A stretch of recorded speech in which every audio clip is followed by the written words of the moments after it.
Hoy continuamos viendo otra porción del capítulo 3 del libro del profeta Isaías. Y bajo este título, que espero se justifique en el curso de esta exposición, otras expresiones del juicio de Dios. Y veremos esta porción que va del versículo 6 al 15 del capítulo 3, repito, de esta nuestra serie basada en el texto del profeta Isaías, de ahí el título de la visión de Isaías.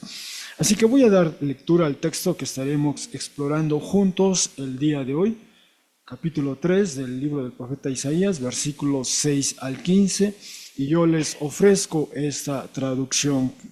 Ustedes pueden seguirme con la que tengan a la mano. Bueno, dice así Isaías capítulo 3, versículo 6, pues agarrará un hombre al hermano de él, de la casa del padre de él, un manto o capa para él. Un gobernante serás para nosotros, y este montón de ruinas bajo la mano tuya. Se elevará o alzará en ese día al decir, no seré quien venda las heridas, y en la casa mía no hay pan, no hay manto o capa, no me pondrán por gobernante o líder del pueblo. 3:8. Pues ha tropezado Jerusalén y Judá ha caído, pues la lengua de ellos y las acciones de ellos contra Yahvé, al ser contenciosos ante los ojos de la gloria de él.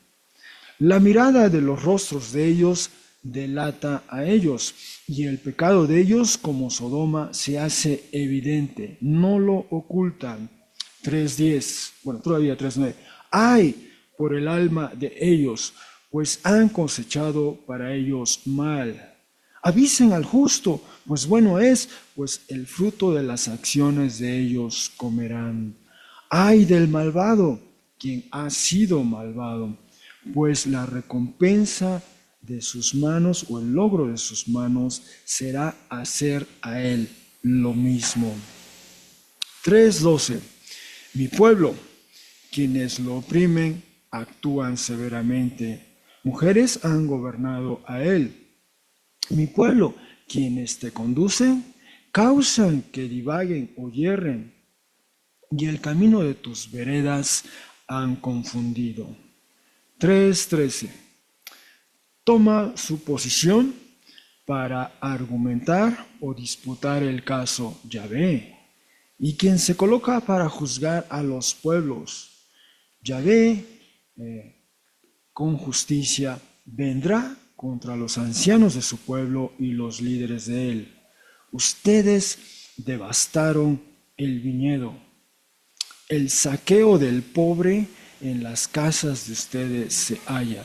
¿Por qué ustedes aplastan a mi pueblo y los rostros de los pobres muelen o machacan? Dicho de mi Señor Yahvé Tsebaot. Bueno, hasta aquí nuestra lectura de este texto. Isaías 3, del 6 al 15. Y bueno, dado algunos de los temas, y en realidad lo que ha estado ocurriendo en esta semana, esta vez hay poco que decir, dado los eventos mismos, la realidad misma. No estábamos aquí el domingo pasado en el transcurso de nuestro servicio, y al mismo tiempo estaban ocurriendo varias cosas aquí en esta ciudad y en otras partes del país. De alguna manera hubo algo de convulsión a lo largo y ancho del país, y unos días después, apenas ayer, sábado, otro evento, y de corte internacional, también está sacudiendo, conmoviendo una región del mundo. Algo está pasando, algo está ocurriendo. De hecho, en la medida en que estamos llevando este servicio, algo está ocurriendo en esa zona del mundo. Así que, de hecho, en esa zona del mundo, si la vemos con detenimiento, es justamente la que estamos considerando en esta nuestra serie. Observen el mapa, este recuadro pequeño, pero el mapa, y vean que es exactamente el mismo mapa. El mismo mapa, solo que nosotros estamos hablando de 8 siglos antes de Cristo, y han pasado 2 milenios o más, ¿no? Así que a la vuelta de casi 3 milenios estamos nuevamente viendo algo algo que ocurrió hace mucho tiempo, pero hoy día, en este momento, algo está pasando en esa zona del mundo. Es extraordinario, es extraordinario. Bueno, decía que el profeta Isaías, en Isaías 1:1, nos da esas coordenadas, ¿eh?, de tiempo y espacio. A él le tocó vivir en ese mundo, el mundo del antiguo cercano oriente, y le tocó vivir en el siglo VIII, la segunda mitad del siglo VIII, ya hacia su final del siglo VIII, y su texto registra eventos en esa zona del mundo, que estaremos viendo algunos de ellos en esta nuestra serie corta, hasta el capítulo 12, pero veremos algunos de ellos que ocurren en las afueras, más allá de su ciudad, más allá de las fronteras del reino donde él se hallaba.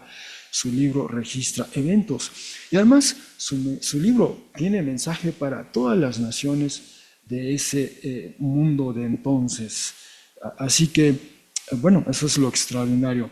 Y decíamos, ¿eh?, en el tiempo del profeta Isaías fue el imperio neoasirio quien impuso términos y condiciones en esa región del mundo. Se hizo sentir su presencia, su poder.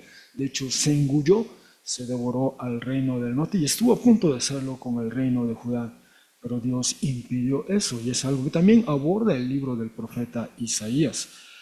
Habiendo dicho eso, estamos en un segmento, en un bloque del libro del profeta Isaías que inició en el capítulo 2 y todavía continúa en el capítulo 3.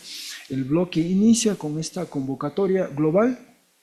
Se invita a todas las naciones, a todos los pueblos, a todas las gentes a acudir a ese encuentro con Yahvé Dios en la montaña.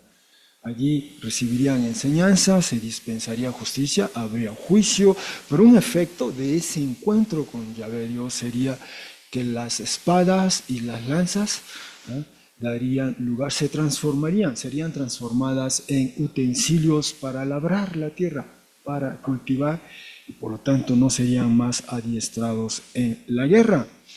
Y a esa convocatoria una nación, por así decirlo, levanta la mano, pero el profeta describe la condición de esa nación, una nación que ha sucumbido a las voces de sus vecinos del este y del oeste, a esos discursos culturales, esa perspectiva pagana. También ha sucumbido al materialismo, al consumismo de entonces. Decide confiar en estos símbolos de poder, pero todo eso se explica por su distorsionada conocimiento, distorsionado entendimiento de Dios, a su distorsionada, inadecuada teología. Y en particular el profeta destaca que en ese encuentro, no habrá lugar para cualquier tipo de expresión de altivez, orgullo o soberbia humana, o de alguna otra criatura, o incluso de alguna creación humana. El profeta en ese momento destaca fortalezas o embarcaciones, todo aquello que puede comunicar nuestra grandeza como seres humanos, quizá nuestro orgullo, nuestra soberbia. No hay lugar para ello delante de la presencia de Yahvé Dios. Y la sesión previa, el tema que surge es esta expresión, ¿no? Vimos brevemente a lo largo de la escritura, desde Génesis 1 hasta Apocalipsis 22, todo este arco narrativo que se abre. Si hay un tema que está ahí latente, es este, ¿no? Dios, el Creador, el Salvador, el Redentor, es la fuente, el origen de toda autoridad, ¿no? Y en nuestro caso, en el reino, en el ámbito de los humanos, Él delega esa autoridad a algunas personas o instituciones, ¿eh? Entonces, y esa autoridad entonces ejerce esa prerrogativa en la sociedad. Y eso es algo que está ahí en este mensaje del profeta. De hecho, el profeta destaca esto, ¿eh?, una manera en que Dios expresa su juicio hacia cierta ciudad, cierto reino, cierto lugar, es que retira o causa que la autoridad colapse, y eso tiene un impacto o efecto en la sociedad. Particularmente el texto previo, el de 1 al 5 de este capítulo 3, destacaba que Dios iba a retirar, decía, todo tipo de apoyo, y decíamos puntualmente, ¿verdad?, que esa expresión es una en dialis que habla de todo tipo de apoyo masculino, todo tipo de apoyo femenino, se usan esos dos vocablos, y hablaba de protección de la voz pública, es decir, del que tiene esa presencia como juez o como profeta que media palabra de Dios, o asesoría o consejo, iba a retirar todo eso, pero también iba a retirar el sustento de la sociedad, pan y agua, pan y agua. Entonces esa sociedad iba a experimentar un tiempo muy difícil, iba a haber disrupción, iba a colapsar, y esa es parte de la expresión del juicio de Dios en ocasiones, ¿no? Y bueno, habiendo hecho ese recuento express de este mensaje, cómo va fluyendo, cómo va elaborando el profeta, hoy veremos bajo este título otras expresiones del juicio de Dios. Así que el primer punto de nuestro pasaje a destacar es la declinación del candidato, ¿eh? Hemos visto que no hay autoridad, se ha retirado la autoridad, hay una propuesta de que sean algunos muchachos inexpertos o quizá que más bien ellos proceden en base a caprichos, y eso causa opresión al pueblo. Pero entonces otra propuesta es esta: agarrará o asirá un hombre al hermano de él, ¿eh? Dice, de la casa del padre de él, alguien conocido, alguien del mismo ámbito, y se le va a dar un manto o una prenda para él, ¿no? El hecho de portar una prenda, especialmente o una capa, especialmente en un acto público, denotaba por un lado la seriedad de ello. En el libro de Ruth se describe algo así, pero particularmente 2 Samuel 12:20, si después pueden leerlo, destaca cómo David está pasando por un tiempo difícil, pero llegó el momento en que se entera que él estaba orando, ayunando, abogando, intercediendo ante Dios porque no falleciera un bebé, ¿eh? El bebé que en principio había tenido con Betsabé. Y entonces fallece ese bebé, ¿eh? Fallece ese bebé y viene, le avisa, y entonces sabe que ha terminado el tiempo de intercesión. Así que se alista, se afeita, se prepara y se pone su capa, su manto, y entonces vuelve a la vida pública, ¿verdad? En su condición de rey, asume, retoma sus responsabilidades, ¿verdad? Allí hay un precedente en el sentido de que se le ponga el manto o la capa a esta persona, a este posible candidato que asuma esta responsabilidad de gobernar al pueblo. Y esa es la propuesta, ¿verdad? Un gobernante serás para nosotros, un líder será para nosotros, porque Yahvé ha retirado estas figuras públicas, ¿eh? Y dice, este montón de lo tirado o de las ruinas bajo la mano tuya o bajo tu cuidado. Esta va a ser tu ámbito de responsabilidad, ¿eh? Esa es la propuesta para esta persona. Es una persona anónima, simplemente el profeta está describiéndola. En esta circunstancia está la sociedad que el que esté ahí, lo toman, lo agarran, sé tú nuestro líder, nuestro gobernante. ¿Y qué dice esta persona? Se alzará en ese día al decir, no seré quien venda las heridas. Este trabajo requiere eso, vendar, curar, restaurar, reparar. Y dice, en la casa mía no hay pan, ni siquiera hay pan. Él sufre, él padece, se ha retirado, todo va pan, toda agua va. La sociedad sufre y padece, es parte del juicio, desde la expresión del juicio de Dios. No hay pan, no hay vida, no hay sustento, digamos, no hay sustento, no hay autoridad. Y él ve lo que implica ese desafío y dice, no, yo no voy a ser el que va a restaurar o reparar, no hay pan. Además, no hay manto, no hay este símbolo que me distinga ante los demás y sea esta aura de autoridad ante los demás, este símbolo que me identifica a los demás. Por lo tanto, no me pondrán por gobernante del pueblo o del líder. Esta persona, en otras palabras, declina. Ve el desafío, ve el estado de la situación, no hay sustento, ¿y quién se erige? ¿Quién va a asumir esa responsabilidad de rehacer, de reconstruir, de curar, de sanar? En un sentido, no está a la altura esa persona, no se siente capaz, no se siente competente y declina, declina. Así que solo acentúa, agrava, se extiende esta crisis por la que está pasando esta comunidad o esta sociedad, ¿verdad? en los versículos previos vimos, ¿no? Dios retira todo tipo de apoyo y parte de ello es esta figura de autoridad y el sustento para la sociedad. Sigue el impacto de esta medida de Yahvé Dios. Ahora, por otra parte, vemos allí en negritas algunas de las referencias, ¿no? Algunos de los vocablos o términos o expresiones han ocurrido previamente, ¿no? En Isaías 1:10 vemos esa referencia a los gobernantes o líderes. En Isaías 1:6 a quien venda las heridas, quien repara. Isaías 3:1 habla del pan, ¿no? Se retira el pan, se retira el agua. Los temas están ahí, simplemente el profeta sigue elaborando sobre ellos, ¿no? Pero este es el primer punto del pasaje, ¿no? Así está la situación y no hay quien se anime a enfrentarla, a tratar de rehacer, de reconstruir, de sanar, de curar todo lo que implicaba ese estado de cosas, ¿no? Esta persona declina ante esa propuesta. Y sí, repito, el tema de líderes y pueblos, ¿verdad? O sea, quieren que alguien sea líder para el pueblo, dice, al final dice, no me pondrán o no me colocarán por gobernante o líder del pueblo. Ese tema como tal aparece en 1:10, ¿verdad? Es la palabra de Yahvé Dios, una palabra de juicio, habla a los gobernantes de esa comunidad, de esa ciudad, de ese reino y también al pueblo, ¿eh? Pero vimos como en 1:10 hace esa referencia, es decir, recupera esa connotación, esa reputación que marcó a las ciudades de Sodoma y Gomorra, ¿eh? Donde tal fue la expresión del mal que esas ciudades colapsaron bajo el juicio de Dios, ¿eh?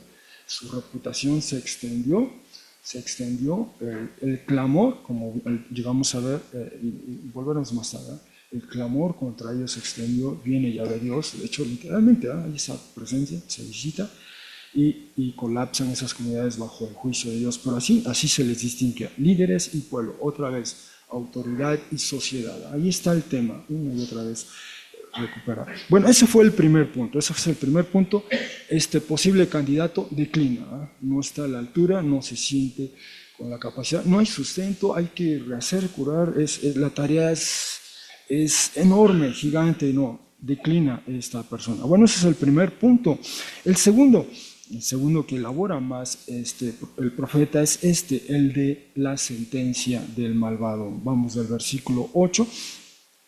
Continúa entonces, pues dice, ha tropezado o se ha tambaleado Jerusalén y Judá. Nuevamente este binomio, ¿verdad? Que ha aparecido en 1:1, en 2:1, en 3:1, este binomio, la ciudad en particular y el reino, o la capital y su reino, ¿verdad?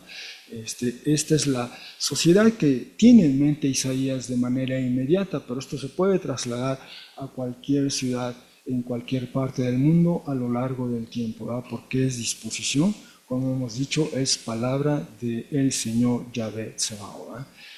Así ha operado al paso del tiempo, pero este es digamos, un arquetipo del juicio de Dios, cómo se expresa. Así que la ciudad, tanto la ciudad como el reino han tropezado, ha caído, hay disrupción. ¿Por qué? Porque nuevamente 3:1 nos dice, Dios ha retirado todo tipo de apoyo, está afectando a la figura de autoridad y a la sociedad.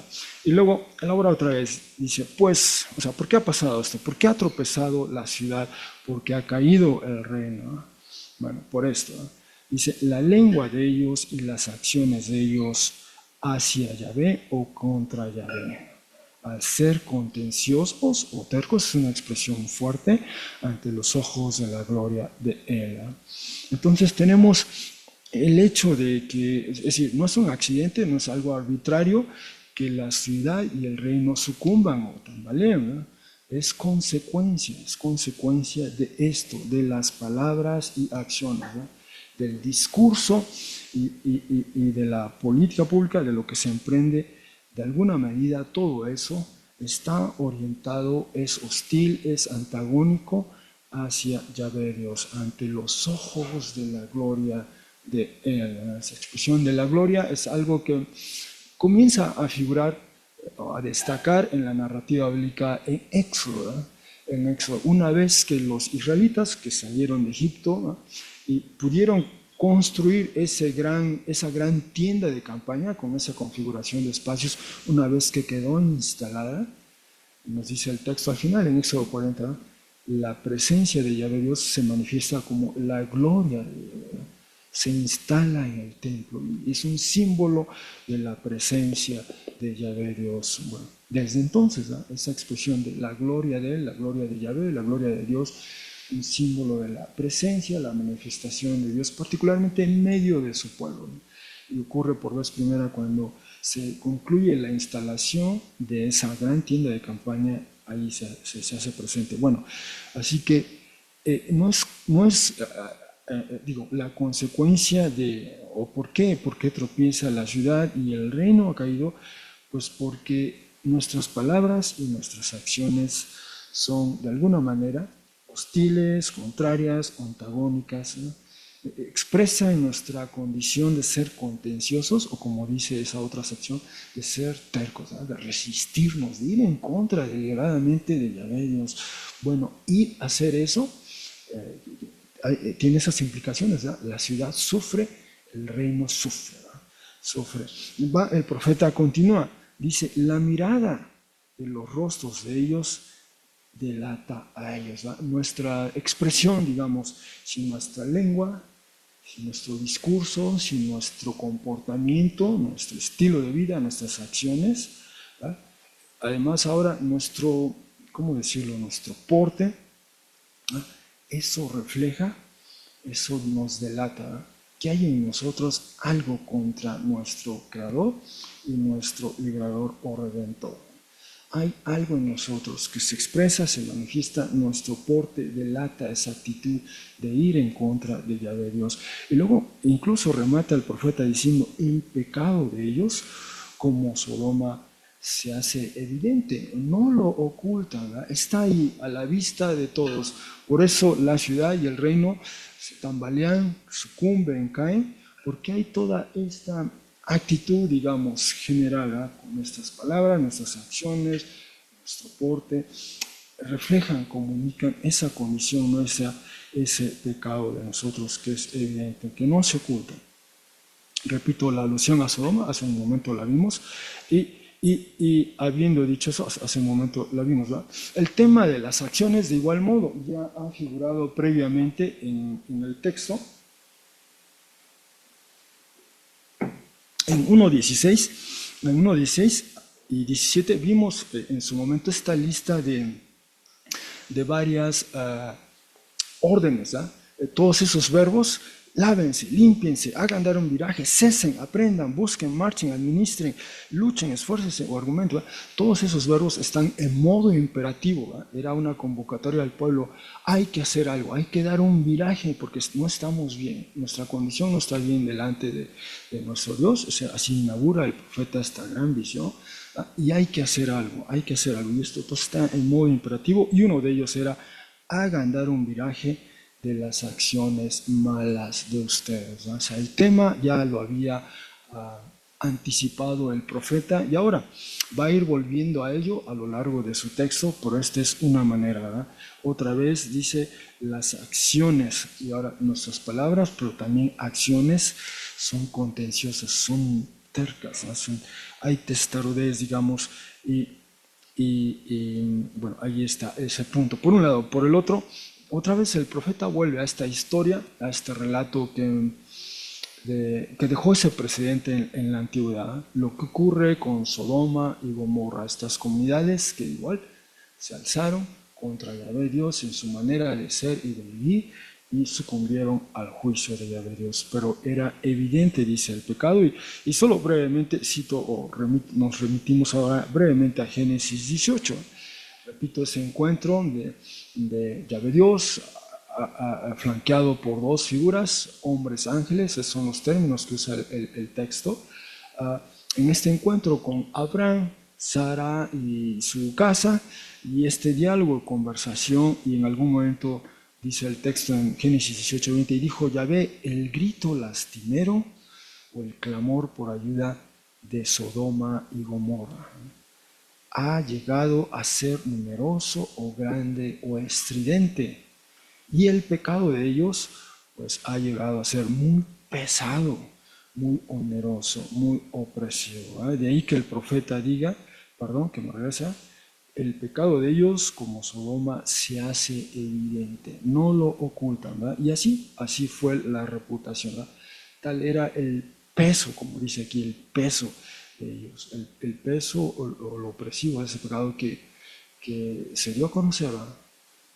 Y en esta visita dice, descenderé ahora y veré, tal como el clamor, grito desde ella ha venido a mí, así ha obrado de un modo exhaustivo. O sea, viene a corroborar, a verificar que así ha sido, y si es así, entonces viene el juicio. Y después continúa el texto y vemos a Abraham intercediendo por su familia que está viviendo en Sodoma, ¿verdad? Y si te encuentras 50 justos, y si hay 40, y si hay 30, haz esa concesión. Ya ves, no hubo ni siquiera el límite inferior que marcó Abraham, no hubo esa cuota. ¿Ah? Pero ahí está, lo único que quiero destacar es eso, ¿ah? Se volvió proverbial ese precedente de Sodoma y Gomorra. Lo que ocurría al interior de esas comunidades trascendió, de alguna manera su reputación se divulgó y Yahvé Dios tomó nota de ello y vino y ocurrió el juicio. Así que eso es lo que tiene ahorita el presente profeta, ¿verdad? Con esta expresión. El pecado de ellos como Sodoma se hace evidente y no lo ocultan. Bueno, vamos a continuar entonces con el siguiente versículo, perdón que haga esto. Así que, ¿qué hace el profeta? El profeta comienza a lamentar, comienza a usar estas expresiones, estas interjecciones, como dirían en lingüística, ¿verdad? ¡Ay! Y este es el primer ay. ¡Ay por el alma de ellos! Pues han cosechado para ellos mal. Otra vez la nota, una y otra vez en el texto del profeta es, bueno, lo que uno hace tiene implicaciones, ¿verdad? Especialmente si uno hace el mal, esto tiene implicaciones, no pasa desapercibido, y por eso este primer lamento, ay por el alma de ellos, pues han cosechado para ellos mal. Y este va a ser el tema que ahora va a desarrollar, o que de una manera ya está elaborando el profeta, el hecho de que quien hace o practica el mal va a recibir su pago, ¿verdad? Su paga. Y por eso dice aquí, digan, avisen al justo, pues bueno es, pues el fruto de las acciones de ellos comerán. Y aquí el profeta, continuó con el segundo ay. Ay del malvado o criminal o culpable, quien ha sido malvado, pues la recompensa de sus manos o el logro de sus manos será hacer a él lo mismo, ¿no? Y este es un principio que corre a lo largo de la escritura. Quien hace el mal, quien lleva a cabo el mal, ese mal no va a pasar desapercibido y en un sentido él va a cosechar eso que sembró, ¿eh? Si sembró ese mal, eso va a cosechar para él mismo, o en un sentido va a sufrir, padecer el mal que infligió a otros, ¿eh? Y aquí el profeta en este doble lamento, este doble ay, recupera, evoca una rica tradición en la escritura, ¿verdad? Es esta tradición particularmente que destaca en la sabiduría, en la literatura, sapiencial y poética. De ahí que Estefanía haya leído para nosotros un extracto del libro de Proverbios, leyó Proverbios 10, un par de extractos de Proverbios 10, pero la literatura sapiencial, es decir, Salmos, Proverbios, Eclesiastés, por mencionar, ¿no? Y poética como Salmos, elaboran y tejen este contraste entre estas dos personas, estas dos maneras de ser y de vivir. Uno es el justo y otro es lo que el texto llama el malvado, el criminal, el culpable, el malhechor, ¿verdad? Creo que en la traducción que leyó Estefanía se usa el vocablo perverso, ¿verdad?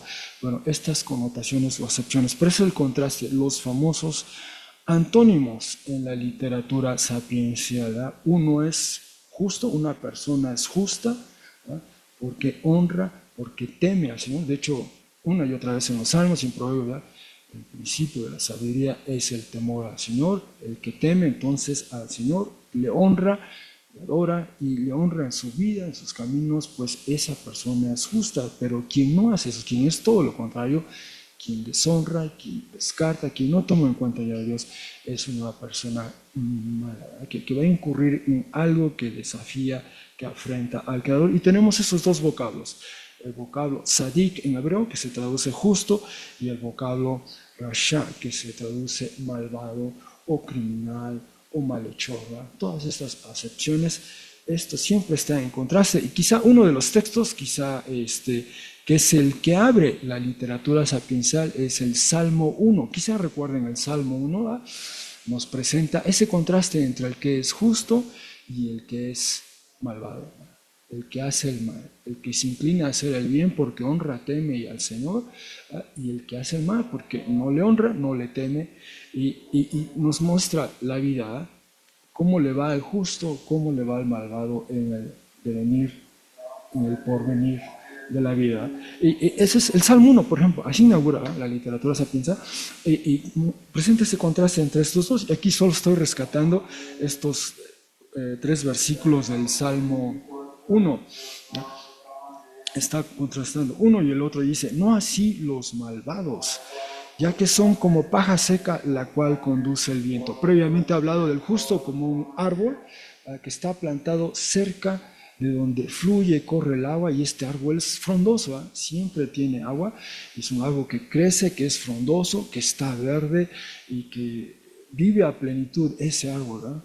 Y es el contraste con el malvado. El malvado es como paja seca, la cual conduce el viento. Dice, en consecuencia, no emergerán, no surgirán los malvados en el juicio. Es decir, y los que no dan en el blanco, en la congregación de los justos.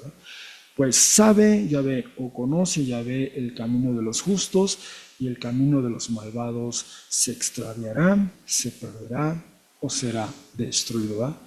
Dos destinos distintos, el justo y el malvado. Y eso es algo que elabora a plenitud literatura sapiencial y poética, pero está presente en la escritura. De hecho, si me permiten, cuando digo aquí en 3.11, ay del malvado, que aparece por vez primera aquí en el texto de Isaías, la primera vez que ocurre este vocablo del malvado es justamente Génesis 18. Hace un instante leímos Génesis 18, un extracto. Y es justamente cuando Abraham se entera que Yahvé, Dios, viene a escuchar, a corroborar, a verificar ese clamor contra las comunidades de Sodoma y Gomorra. ¿En qué consiste este reclamo contra ellos? Y cuando se entera Abraham de lo que va a pasar, o intuye lo que va a pasar, él comienza su argumento en favor o su intercesión por su familiar Lot, con este marco. ¿Va a correr la misma suerte el justo y el malvado? Esta pregunta, esta casuística moral.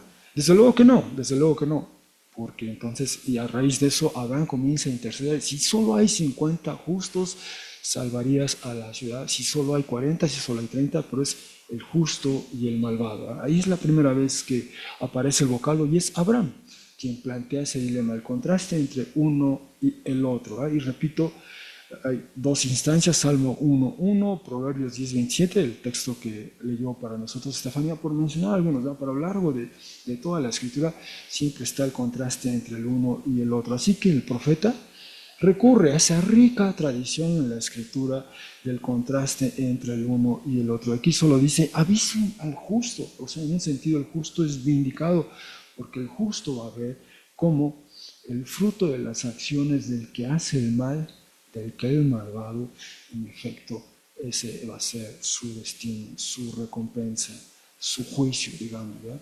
Y el justo lo verá, lo observará. Eso es lo que está de alguna manera aquí indicando el profeta. Avísenle al justo, ¿no? Porque mira, el malvado, su recompensa será hacer a él lo mismo. El malvado ha cosechado para ellos mal, ¿no?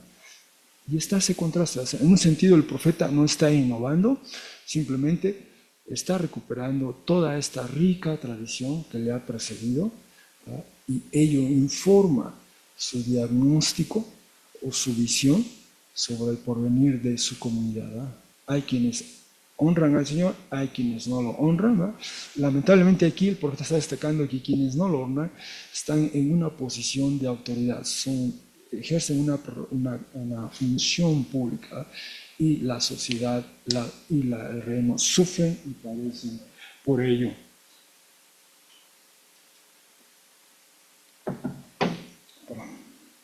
Así que avanzo a mi último punto, que es justamente el juicio a los líderes del pueblo. Así va progresando este mensaje del profeta. 3:12 dice ahora: mi pueblo, quienes lo oprimen, actúan severamente, y mujeres han gobernado o tenido dominio sobre él. Mi pueblo, otra vez, quienes te conducen, causan que divaguen o hierren, y el camino de tus veredas han confundido. Esta expresión de mi pueblo, vean, el profeta se siente parte de esa comunidad a la que está hablando, ¿eh? Le ha de pesar, sí, desde luego, le ha de partir, como diríamos, el alma, el corazón, ¿no? Estar hablándole a sus contemporáneos, su pueblo es parte de él, es su pueblo, también puede traducirse mi pueblo o mi gente, ambas, ¿verdad? Y el profeta es parte de ellos, pero le duele y le pesa lo que está viendo, ¿verdad? Este es el diagnóstico que hace el profeta. Dice, quienes lo oprimen actúan severamente. Hemos visto, bueno, por cierto, la expresión mi pueblo ya había figurado en 1:3 y ocurre otra vez 2 veces aquí en 3:12 y ocurre otras ocasiones más a lo largo del texto del profeta Isaías. Mi pueblo, no es el pueblo o aquel pueblo, es mi pueblo, mi comunidad, mi ciudad, mi sociedad sufre y padece. Y Isaías, siendo un profeta aún, siente el dolor y el pesar por el devenir de sus contemporáneos. Bueno, dice mi pueblo, por un lado dice, quienes lo oprimen actúan severamente. Ese vocablo de la opresión ya habíamos visto en el pasaje previo en 3:5, ¿verdad? Se retira todo tipo de apoyo, todas estas funciones públicas, el sustento, y en cambio son sustituidos o reemplazados por estos muchachos quizá inexpertos que solo se guían por sus caprichos del momento, ¿eh? Y la consecuencia de ello es que oprimen al pueblo, ¿eh? Bueno, siente el profeta ese dolor, ese pesar por los suyos. Quienes lo oprimen actúan severamente, ¿eh? No obran a la ligera, son duros, son severos, ¿eh? En la opresión. Y luego el profeta hace aquí una suerte como de paréntesis, ¿eh? Y yo quisiera destacar aquí que no es que porque sea una mujer, como dice aquí, mujeres han gobernado, yo quisiera destacar que aquí no hay alguna connotación negativa, ¿eh? Primero quisiera brevemente destacar algo en la escritura, ¿eh? ¿Qué tienen en común Moisés, o qué tuvieron en común Moisés, Débora y Samuel? Débora fue una mujer, ¿eh? Una mujer.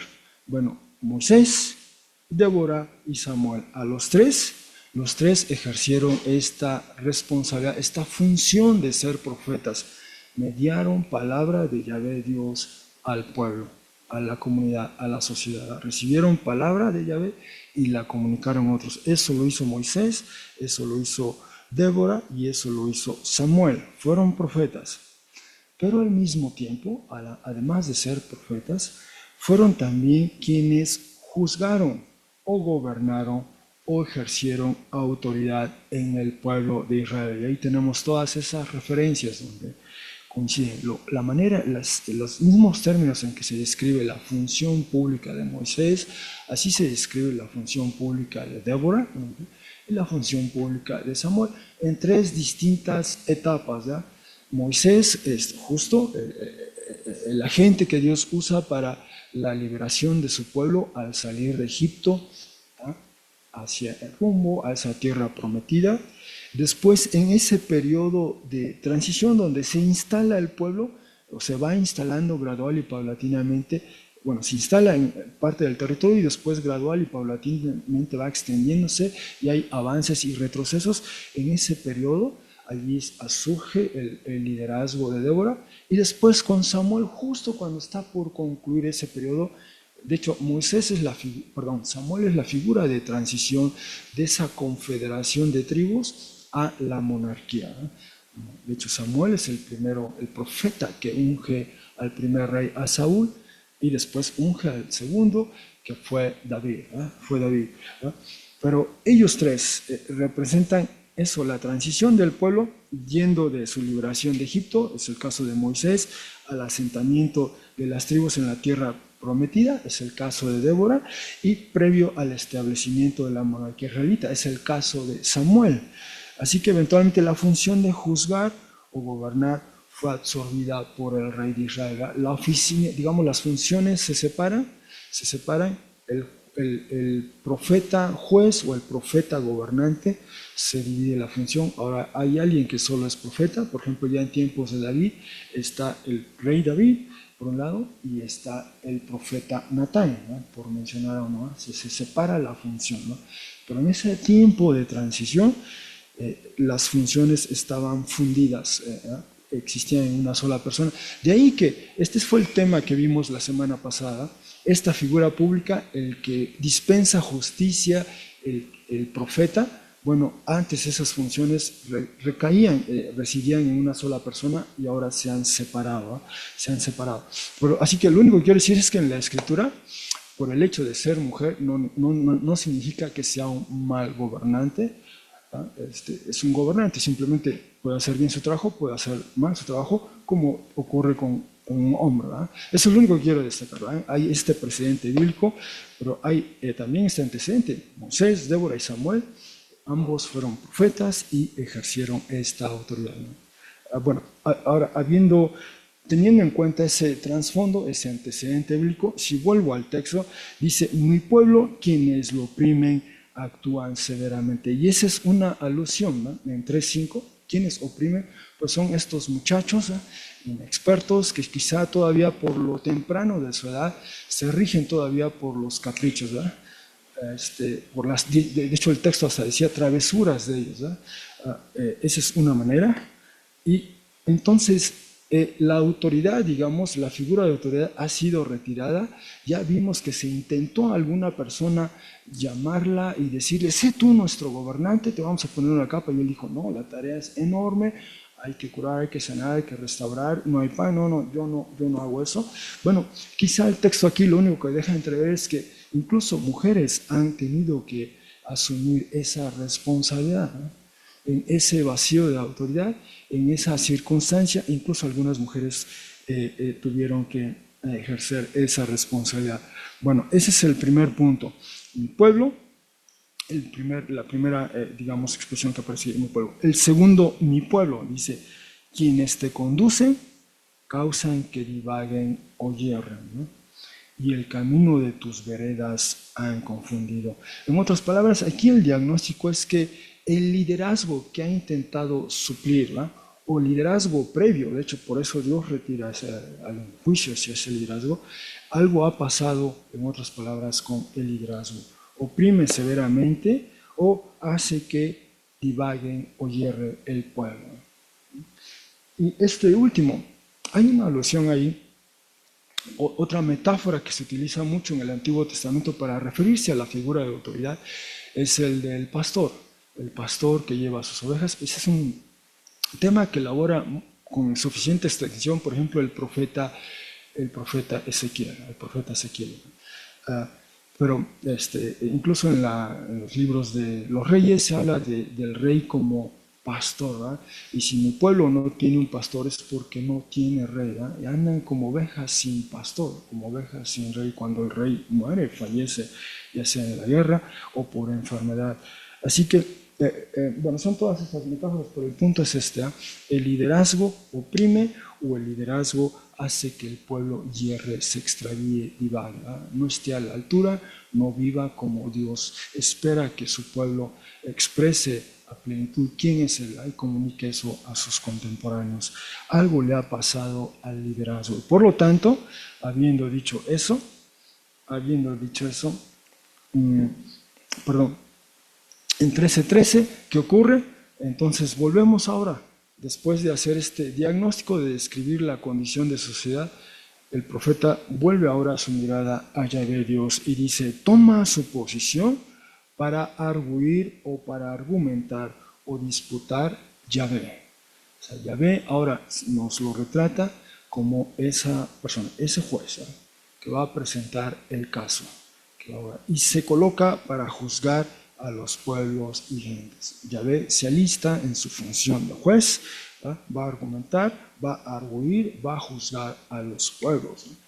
Y comienza, dice, Yahvé en justicia o con juicio, ¿no? Vendrá primero contra los ancianos de su pueblo y los líderes.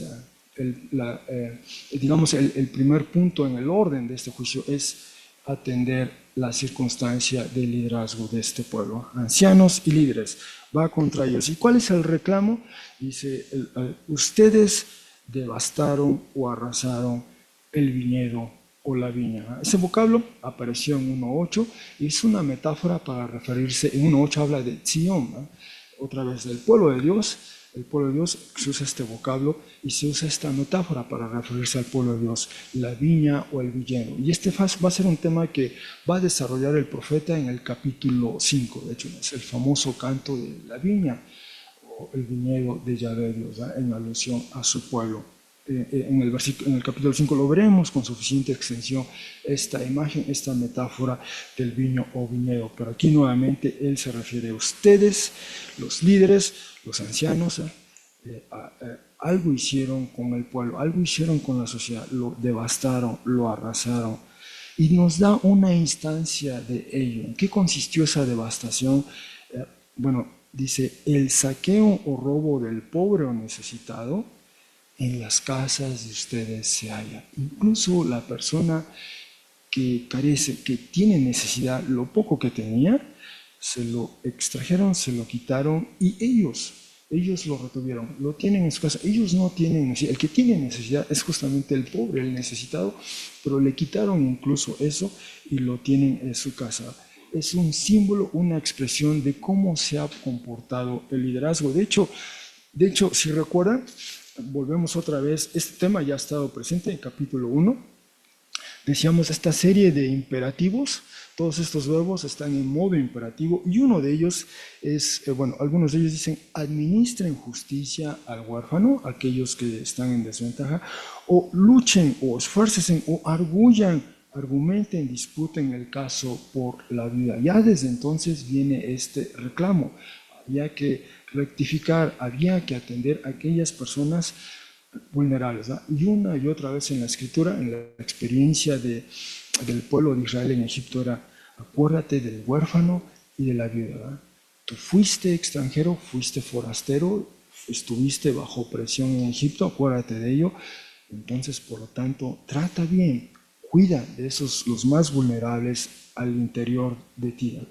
En medio de ti, que en este particular caso son el huérfano y la viuda, y ahora destaca el pobre o el necesitado, ¿no? Pero en vez de atender sus necesidades, sus condiciones, más bien tomaron ventaja de ello, ¿no? Y le despojan, le quitan lo poco que tiene, ¿no? Y nuevamente es el reclamo, ¿por qué ustedes aplastan? Y eso es un término, es el lenguaje que estamos diciendo, ¿no? Aplastan a mi pueblo y los rostros de los pobres muelen, machacan, ¿no? Son expresiones fuertes, ¿no? Pero simplemente describe cómo el liderazgo, en un sentido el liderazgo, o se mide la condición del liderazgo por la manera en que trata a aquellos en desventaja o en una posición de vulnerabilidad al interior de la sociedad, ¿eh? ¿Por qué los tratan así? Ese es el reclamo de Dios, ¿no? En este juicio se ha inaugurado este juicio. Este es el escenario que nos plantea en 3.13 y entonces Yahvé comienza su caso, ¿no? A disputar, a argumentar, y esta es la pregunta a los líderes. Repito, todos estos temas hemos visto, han venido. Estos vocablos como ancianos, como líderes, pues han aparecido previamente en 1.23, en 3.2, 3.3, 3.5, 3.4, 3.5. El vocablo de justicia ya ha aparecido en 1.27. Y particularmente el pobre, el vocablo que se utiliza aquí como pobre, en el Pentateuco, digamos, en todas estas indicaciones, instrucciones al pueblo de Israel que recién ha salido de Egipto, una y otra vez se le pide, ten cuidado, trata de una manera especial, ten una atención especial hacia esta persona que está en desventaja en medio de ti.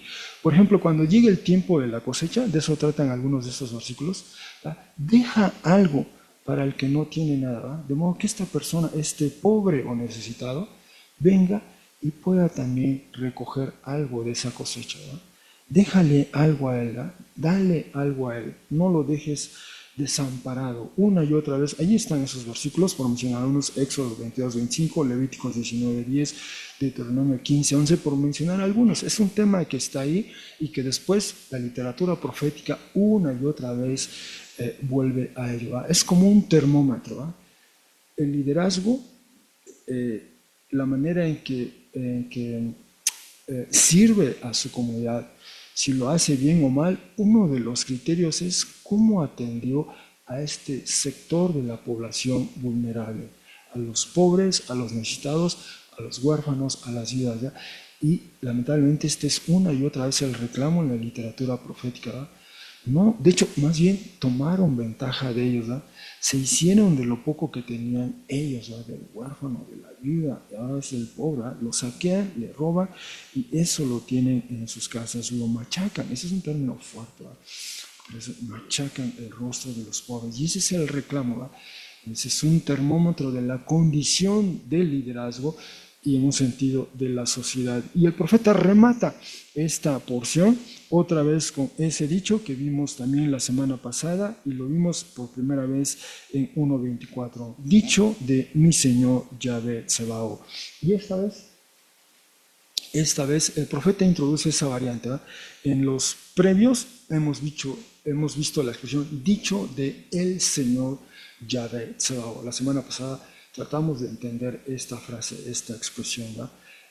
Este apelativo o epíteto Señor y también Tsebaot, lo que comunica, ¿verdad? El Señor estaba muy presente este título, especialmente en el calendario litúrgico a lo largo del año. El pueblo de Dios tenía que presentarse, celebrar, participar, honrar y venerar a el Señor Yahvé Dios.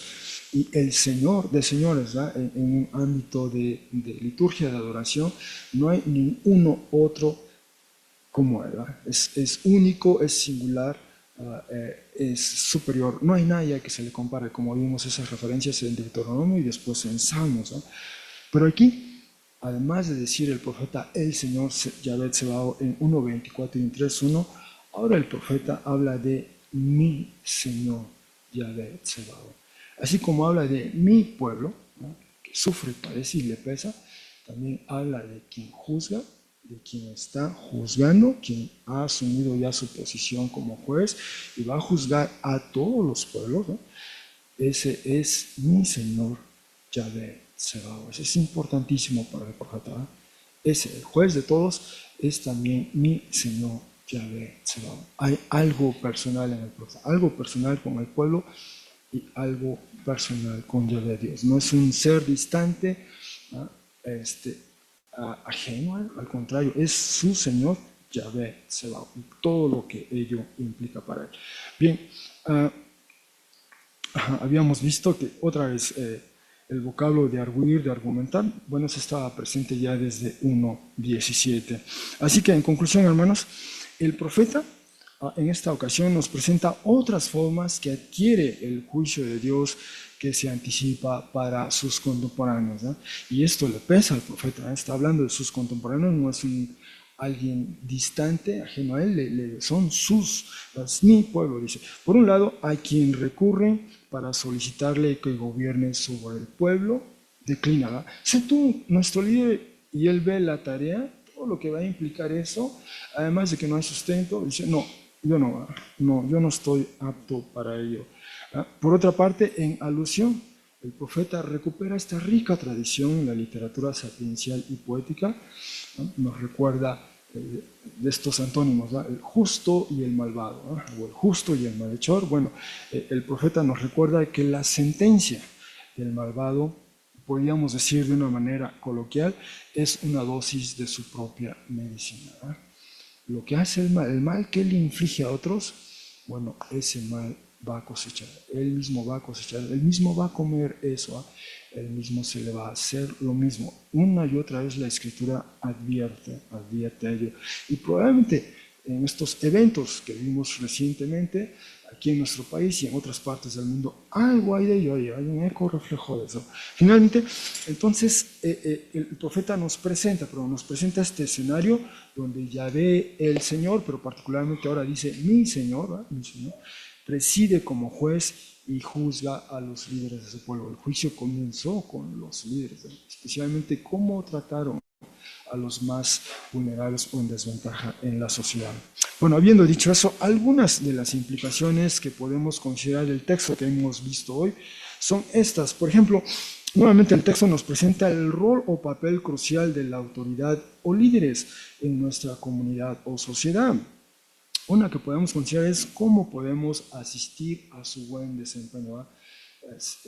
Han sido llamados a hacer una tarea en particular. La Escritura nos informa de ellos en sus distintos ámbitos, pero podemos considerar eso. Otro es, de igual modo, el texto nos recuerda que Dios, el Señor, como la fuente de toda autoridad, juzgará a nuestras autoridades y líderes. Y la pregunta es, ¿cómo oramos al respecto? Como una primera consideración, ¿no?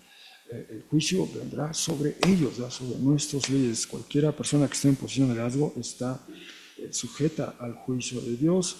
Y finalmente, este es otro punto, ¿eh? La sentencia divina sobre quien hace el mal o quien practica el mal, cómo ilumina nuestra actual coyuntura, no solo nacional, pues hay nacional, pero también internacional. El que hace el mal de una y otra manera, el que va en contra, ya ve Dios en una posición de autoridad, vemos aquí cómo el profeta está una y otra vez hablando contra ellos. Bueno, gracias hermanos por su atención.